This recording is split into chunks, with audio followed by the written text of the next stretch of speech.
Welcome to the Veterinary Marketing Podcast, where it's all about helping your veterinary practice attract, engage, and retain clients. Broadcasting a new podcast every Monday from sunny Southern California, here's your host, Brandon Bashirs.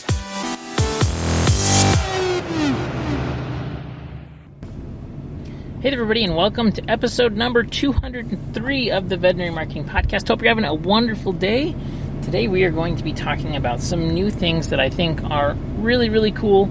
Some new updates from YouTube, some new updates from Google Ads, some new updates from different social platforms that are out there that I think are a really, really solid reminder of marketing principles that you need to apply to your business that help you to avoid major losses.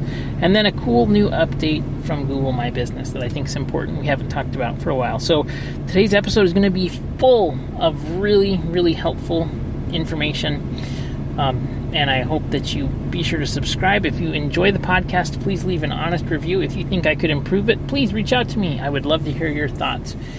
If you haven't done so already, be sure to head on over to the Facebook group, the Veterinary Marketing Nerds. There you can ask questions and get help with all kinds of things.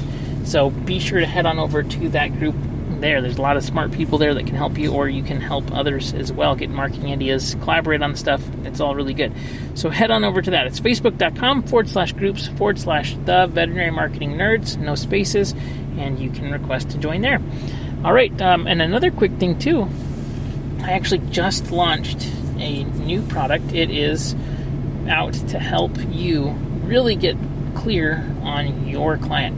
You're going to be able to understand your ideal clients, that you can create content and marketing around the things that they actually want and need. It's going to help you to segment and identify these groups of people that you love working with that are helpful to growing your practice. Because one thing that I keep hearing over and over again is, you know what, I would love to grow my practice. I'm just so busy right now. There's not more time. When you don't have more time, if you're busy like every other veterinary professional that I know, the thing that you can do, there's only two ways to really grow your practice. You can do more volume, or you can do higher priced procedures and the kind of work that you actually want to be doing. So wouldn't it be great if the clients that you had coming in the door were the kinds of procedures that you wanted to be growing in your practice, that you wanted to be doing, that you loved doing, so that every day you came in, you really looked forward to the schedule? That's what this Ultimate Client Challenge does. It's delivered over 4 days, and you get an email with the video and training over a period of 4 days, and it's set up so that it's really quick and easy to implement. It's just right to the point, and you get started. And so if you're interested in that, head on over to the Veterinary Marketing Podcast. If you go to veterinarymarketingpodcast.com and you click on that products tab, it's there now, so you can sign up to get that. And I hope that you enjoy it, because I think it's a great product. I put a ton of effort into it. Let me know if you have any questions. Had a bunch of people go through the pre-enrollment with that when I launched it, and I've had really, really good responses on that. So if you're interested in being happier in your practice by targeting and attracting the clients that are going to be the best for your practice, or the procedures that you want to be doing, it's a really, really good place to start. All right, so now that we're through all that, let's talk about some major updates.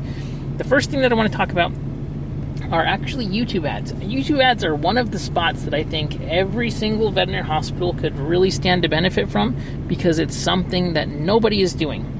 Seriously, 1% of, I can only think of one practice actually that is doing YouTube ads to get new clients, and it works extremely well. So many people remember seeing a veterinary hospital's YouTube ads. So with YouTube ads, there's a few things that you need to do. You need to show people, not just tell people, because it's a visual platform. YouTube targeting is very different from a lot of the other search targeting and things. You can choose what are called affinity audiences and in-market segments. And see, the beauty of working with Google is that they know exactly what everybody's doing. Google Analytics is on something like 90% of all of the internet. And so when somebody is on Petco.com or CEN.com or all of these different things, it tracks that person's browser and creates profiles based on their user behavior. So you can target people who are pet owners. You can target people who are pet enthusiasts. You can target, there's all these really, really great markets in there to target that very few people actually do. Think about that. When was the last time you actually saw an ad on YouTube for a veterinary hospital? You probably have never seen one. You've probably seen other veterinary hospitals ads on Facebook or on Google, just Google search, but you probably don't see their ads on YouTube. So the old saying is, the fishing is best where the fewest go. And the truth is that you'll be able to get more clients, I think, by standing out and being different, especially in this market when that is so important. There's so much noise out there. The cool thing too, Google just released a new ad type for YouTube, and it's YouTube formats. So you can put a form giving people something, having people request info. They can request a free exam, they could request a discounted exam, they could request a special offer. Whatever it is that you're showing them, you could create some kind of an offer on that, create a YouTube form ad, and then they're able to see the video. They don't have to leave the page or anything. It's all native inside of YouTube. It's really, really cool. The case study that I saw for this was with Jeep. They were doing test drives, and they saw a 300% increase in conversion due to this ad type. Whenever you can have an ad that makes it native so that they don't have to leave, it's really beneficial because you're going to get better conversion rates. So, super cool. I think that YouTube is very much underpriced, underutilized. I have a lot of clients that are outside of the veterinary industry. I have one client in the veterinary industry who uses YouTube ads, and they work really, really well. The thing is, it's a little bit more difficult with the targeting and understanding what's going on. You just want to really get the targeting tight on it because it's a cold traffic source. So if you need any help with that, be sure to reach out to me. Happy to help, as always. So let's talk about the next thing that I think is really, really important, which is there's been updates to the Google My Business listings. So if you've done any kind of searches or you're putting stuff in directions on your phone or on Google Maps, you've probably noticed that a lot of times the listings will say this business may be closed or this business may not be open.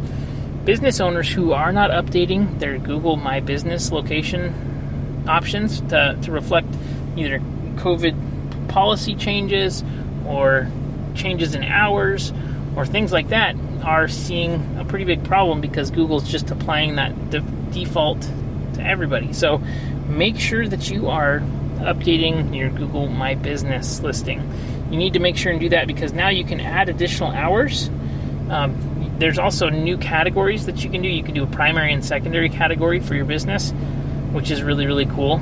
So like if you have boarding and you have a veterinary hospital, you can do both, which is really, really cool. You can also say that you've adjusted hours. You can also say that you've adjusted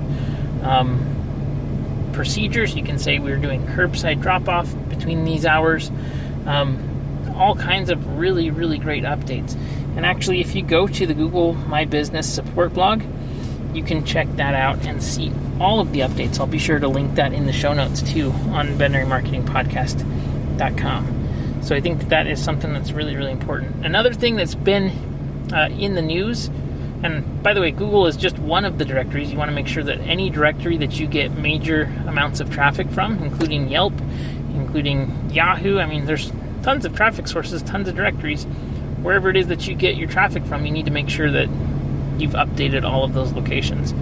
And another thing is too that with holidays and other things, as we get out of COVID at some point in the future here, and you're listening to this, you're saying, oh, it doesn't matter. You've got to make sure and update your hours, make sure that your listings are being updated properly so that clients aren't seeing that. Another thing really quick too is they allow you to put the temporarily closed.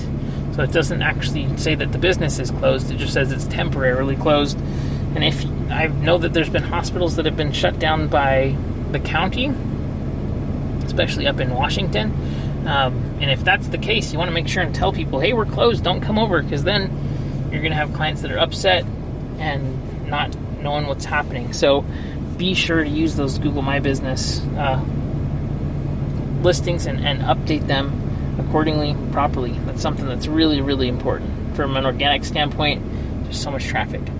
So the next thing that I want to talk about is TikTok, which a lot of practices I know actually have done pretty well getting followers on TikTok.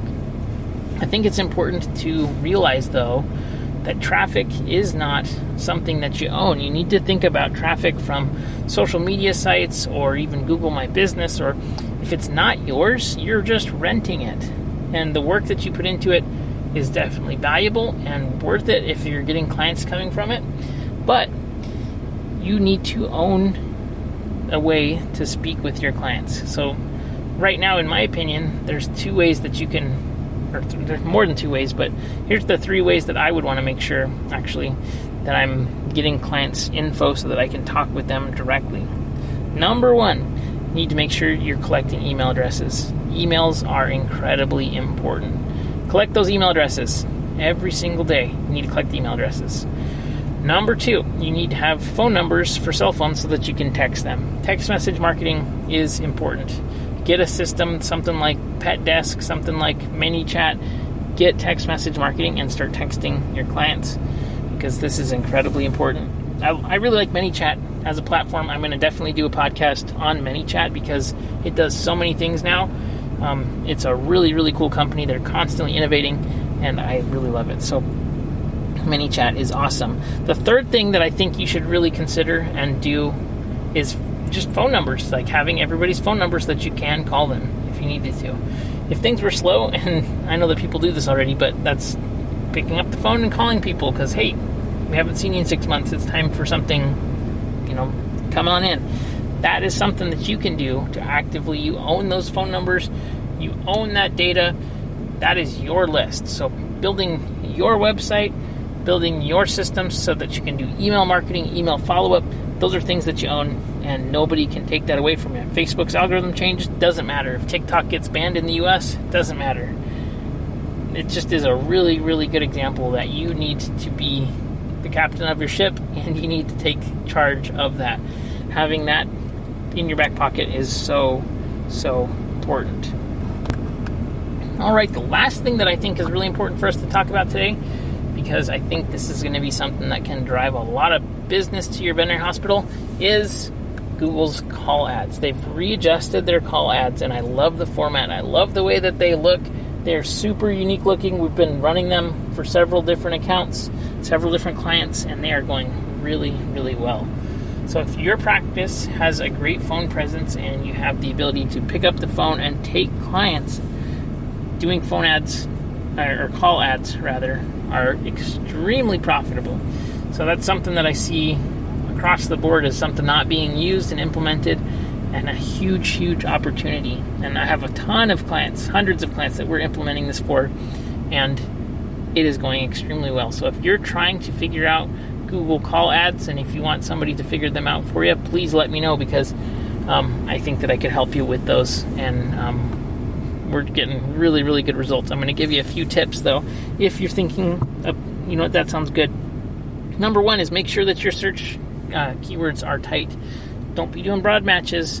Don't be getting junk traffic and junk calls. Otherwise, you're going to get people calling and saying, hey, I want a free so-and-so, or hey, I have this dog and can you do it for free, or can I get a discount, or those kind of things. If you don't set up your AdWords properly, you're going to get terrible calls, and it's going to feel like a huge waste of money, and it's going to waste your time. So make sure that your keywords are on target and relevant to what you're doing. Number two, if you're doing call ads and you are only open and available to take calls during, let's say, 9 a.m. to 5 p.m., only run your ads during those times. If you are running ads and your ads are running at midnight but nobody's there to pick up the phone, that's wasted money, and you need to stop that right away. So that's the other thing that's really important. And then number three is when you start ads, make sure that your staff knows exactly what to say, and that if you have somebody calling in that's a new client, you don't stick them on hold for 5 minutes, because if you stick them on hold for 5 minutes, they're going to think, wow, these people don't care about me. I'm just going to go to the next place. Can't tell you how often it happens. We are running ads, and the practice owner says, you know what, we're getting calls and stuff, but we're not seeing new clients. And then we say, well, does your front desk staff know that you're running ads? And they'll say, well, no, but, and then we'll say, well, what does the actual look like when they call in? We have to have a script. You can't let your front desk people wing it.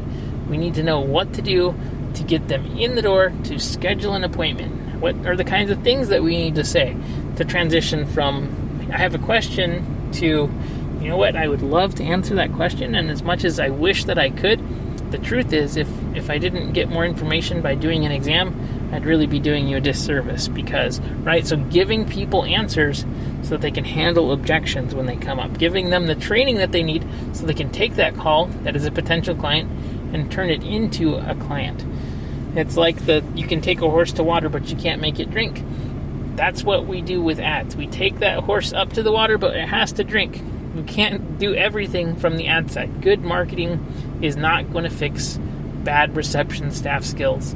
You need to have training, you need to have scripts, and they need to know how to get people to come in. So I just wanted to put that out there. If you say, oh, we're not as busy as we'd like to be, let's put some money into call ads. Is it because your staff can't close on the phone? We need to think about that. It's like actually closing. And I know that a lot of veterinary professionals don't like the word sales, but we're in sales. Everybody's in sales, because if you can't sell somebody to come on in and that there's going to be value in getting an exam, then you're not going to be able to convert as many clients. So I'm not saying you need to convince or, just find out what it is they need and help them to bridge that gap between where they are and where they need to be, and that is your script, and that is the sales process. Especially if you know that you're going to be able to provide great care for these people, they're going to get the answers they need, they're going to get their problems solved, why wouldn't you want them to come in? So you need to have a strong belief in the product and services that you're offering. And when you frame it like that, you're helping people get them the actual service that they need. It doesn't feel like sales. It feels like you're helping them. So just a few things to talk about there. I hope that this was helpful today. If you would like to talk about anything in particular, or have me go over other topics, I would love to hear about it. You can always post in the Veterinary Marketing Nerds Facebook group. Ask for help there. Otherwise, I will see you on next week's episode. Don't forget to subscribe, and if you could leave me an honest review, I would really appreciate it. Have a great day, everybody. I'll talk soon.